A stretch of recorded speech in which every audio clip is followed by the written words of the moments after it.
All right, folks, the African Union has come under fire for terminating the appointment of Araucana Chihombori-Quaio. Is that right?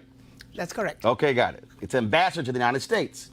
Now, a spokesperson for the AU chairman's office says that she has come to the end of her political appointment after spending 3 years in the position, but her supporters believe that she is being punished for her views. Joining us now for an exclusive interview about her dismissal is the former AU ambassador to the United States. So, okay, you were appointed 3 years ago. Who appointed you? It was the then chairman of the African Union, Her Excellency Nkosazana Dlamini Zuma. And who made the decision to end your tenure? It was the current chairperson, His Excellency Mustafaki Mahamat. All right, and so did you have any knowledge that they were unhappy with your performance? Was it something that you said, something that you did? Did it catch you completely by surprise? It wasn't really a surprise. I think based on some information I had been privileged to, which I really can't disclose at this time, about 5 months earlier. So it wasn't really a surprise as such. And so this cause, I mean, this has been lots of discussion back and forth, obviously, from your supporters. And they say that your breakdown of the history of how modern-day Africa was created, colonization, and the control or impact France has had on many African countries is why you were let go.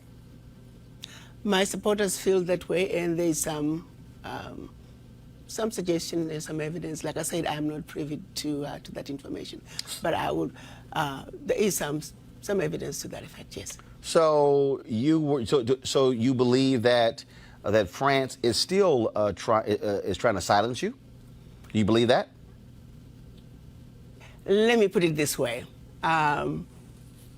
Maybe I lasted longer than I probably would have based on my views on France. And it's not even my view. It's basically stating the facts in terms of what France is doing to Africa.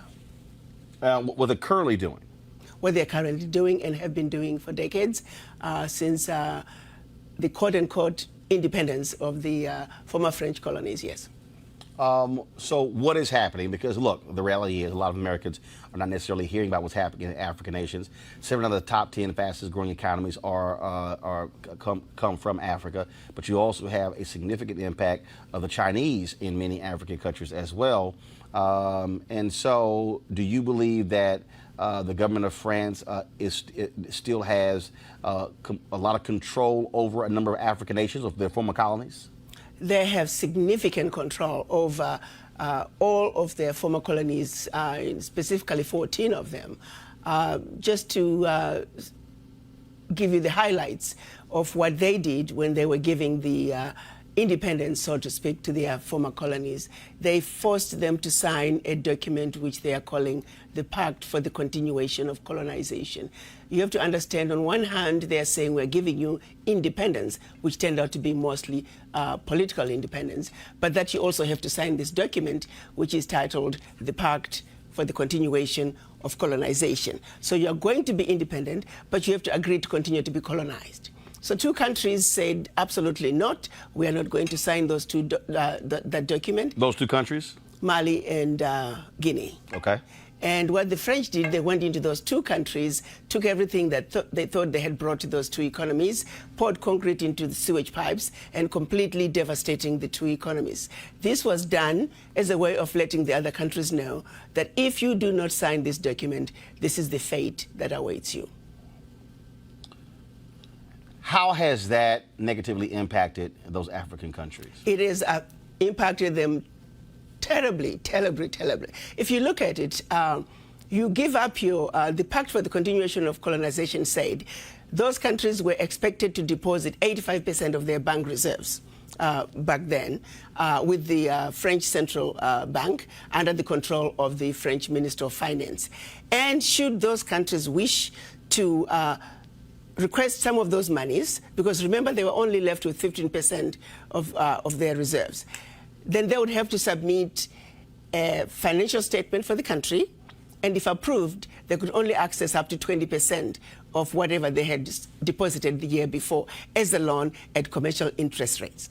The only difference now is the 85% deposits have now been lowered down to maybe between 50 and 60%. But the countries are still forced and required to deposit their bank reserves with the French Central Bank.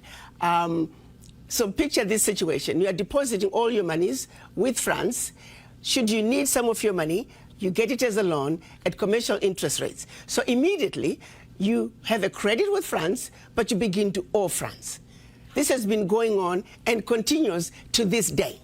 So combined, the 14 countries are giving to France cash, cold hard cash, over $500 billion every year. And France takes that money and invests it in its own stock market under the French name, and the countries may or may not know the returns. Currently, for every 14 billion that France takes out of Africa, by the time they finish investing it in the French stock market, they are realizing upwards of 300 billion. So you do the math to see how much money France is taking out of Africa every year. And yet France has the audacity to then look at African countries and call them poor countries. Why would poor African countries give $500 billion to France year in and year out? What really gets me the most is, how does the world sit back and watch this carnage take place in Africa? Where is the United Nations? This is the body that's supposed to be looking out for any violations of human rights. It is my humble opinion that singularly, what France is doing to Africa is the biggest violation of human rights. Women and children are dying of starvation, youth unemployment, when the same poor countries are giving $500 billion to France. It simply does not make any sense. And I don't know how the world can sit back and watch all this unfold and nobody is saying anything. It's unacceptable. It is wrong, and we're simply asking France to do what is right, what is just, and what is fair with the Africans.